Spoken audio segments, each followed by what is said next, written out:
Hello दोस्तों, राधे राधे। आपका हमारे चैनल पे स्वागत है। तो चलिए हम बात करते हैं। जैसा कि आप लोगों ने हमारे थंबनेल में देखा है कि मैंने 8 एग्ज़ाम क्लियर किए, लेकिन फिर भी मेरा फाइनल सिलेक्शन नहीं हुआ। उसके पीछे का मैं रीज़न बताऊंगी, और मैंने कौन कौन सी गलतियां की जिससे मेरा फाइनल सिलेक्शन नहीं हुआ वो भी मैं बताऊंगी। और ये भी बताऊंगी कि आप लोगों को क्या क्या गलतियां नहीं करनी है अगर फाइनल सिलेक्शन चाहिए तो। और उससे पहले मैं आपको बता दूं कि यूपीएसआई में जो हाल ही में भी एग्ज़ाम हुआ है उसमें मेरे 337.5 मार्क्स हैं, जिसमें टोटल मेरे 135 क्वेश्चन सही हैं। अब बाकी देखते हैं, कुछ ऑब्जेक्शन भी है। तो चलिए हम बात करते हैं कि हमने कौन कौन से एग्ज़ाम क्वालिफाई किए थे। तो सबसे पहले मैंने एसएससी जीडी 2022, जो कि उसमें मेरा पेपर निकल गया, सबसे पहला था पेपर निकला। खुशी होती है, सबको होती है, लेकिन फिजिकल नहीं हुआ इसमें। फिर उसके बाद एसएससी जीडी 2023 हुआ, जिसमें मेरा फिजिकल हो गया, क्वालिफाई नहीं हुआ। 2023 में यूपी ऑपरेटर का रिजल्ट आया था, उसमें भी हो गया था मेरा, फिजिकल भी हो गया, फाइनली नहीं हुआ उसमें। फाइनल आई थिंक उसमें कुछ मार्क्स का भी इशू था, कोई बताया गया नहीं था, तो उसका भी मेरा नहीं हुआ था उसमें। और फिर उसमें जो यूपी पुलिस का आया था 60,244 वाला, उसमें भी मेरा फिजिकल क्वालिफाई नहीं हुआ था। और 2023 में दिल्ली पुलिस का भी आया था, तो दिल्ली पुलिस में भी मेरा फिजिकल नहीं हुआ था। सीआरपीएफ में भी हुआ, उसमें भी मेरा फाइनल सिलेक्शन नहीं हुआ था। फाइनल में आई थिंक मेरिट का कुछ पता नहीं था, बट नहीं हुआ था उसमें। और जूनियर असिस्टेंट 5512, उसमें तो पेपर निकल गया था। उसके बाद उसमें टाइपिंग थी, तो टाइपिंग मेरी इंग्लिश तो अच्छी थी, लेकिन हिंदी थोड़ी सही नहीं थी, तो उसमें भी नहीं हुआ। और यहाँ पे तो आ भी जाती थी टाइपिंग, लेकिन वहाँ पे नहीं आई। थोड़ा सा उसमें प्रेशर भी रहता है, तो उसमें नहीं हुआ मेरा। फिर उसके बाद अभी हाल ही में इन्फोर्समेंट कांस्टेबल का जो अभी पेपर हुआ था, उसको आपको पता होगा, किसी ने दिया होगा। तो वैसे तो बहुत कम सीटें थी, और फिर 2022 से था ये। तो आप लोग जिनको पता होगा वो बताइएगा कि क्या है क्या नहीं है उसका, कब तक रिजल्ट आना है। फाइनल उसका रिजल्ट नहीं आया, तो उसका भी कुछ पता नहीं है।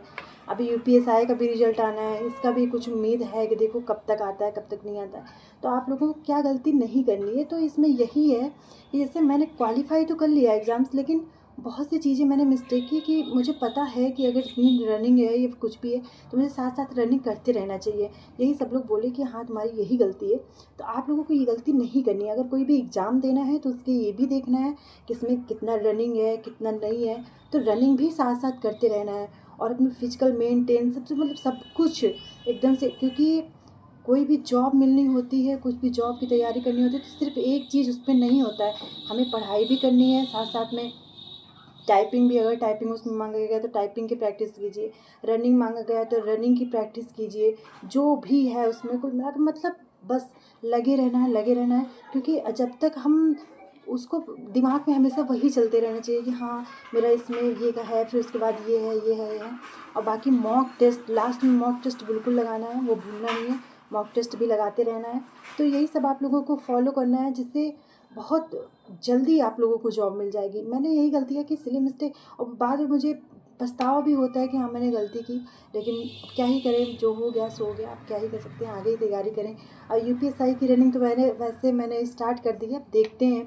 अब इसका रिजल्ट का वेट है, रिजल्ट आ जाए तो फिर आगे कुछ देखा जाए क्या है क्या नहीं है। चलिए ठीक है। तो आप लोगों को यही ध्यान में रखना है कि हाँ पढ़ते रहना है, साथ साथ में उसमें क्या बोला गया है उसको भी ध्यान में रखना है, और उसकी भी तैयारी करनी है। ये गलती नहीं करनी है कि हम बाद में करेंगे, रिजल्ट आ जाएगा उसके बाद फिर डेट आ जाएगी तब हम करेंगे। तो 60,244 जो यूपीपी का एग्ज़ाम हुआ, तो उसमें मैंने यही गलती की कि मुझे लगा कि शायद रिजल्ट आ जाए उसके बाद मैं रनिंग करूँगी। मुझे आसान लग रहा था, लेकिन आसान नहीं होता है, टफ़ होता है, कुछ भी तैयारी करना है। इसलिए आप लोगों को ध्यान में रखना है कि हाँ हमेशा पढ़ाई के साथ साथ सारी चीज़ों को मेंटेन करके चलना है। चलिए ठीक है। आप लोगों को, आई होप आप लोगों को बात समझ में आई होगी, आप लोग इसको फॉलो भी करेंगे। तो ख्याल रखिएगा, अपने सपनों को पूरा कीजिए, और बिल्कुल जॉब बढ़िया लीजिए, अपने मम्मी पापा को खुश कीजिए, बस उनका यही सपना होता है। चलिए ठीक है, अपना ख्याल रखिएगा, मिलते हैं नेक्स्ट वीडियो में। राधे राधे।